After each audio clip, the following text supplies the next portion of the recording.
تجميد يا فندم. كل تفاصيل عن بعض الحاجات، يعني كل اللي عندك ده كله مكان. بيشتغل فريش وده فريش كانك فرارجي.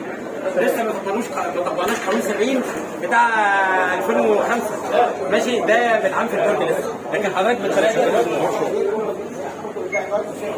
يا باشا؟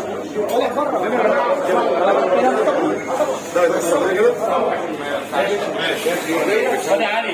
خد يا باشا هياكلوا، اذا كان المصريين مش هياكلوش. خد يا علي.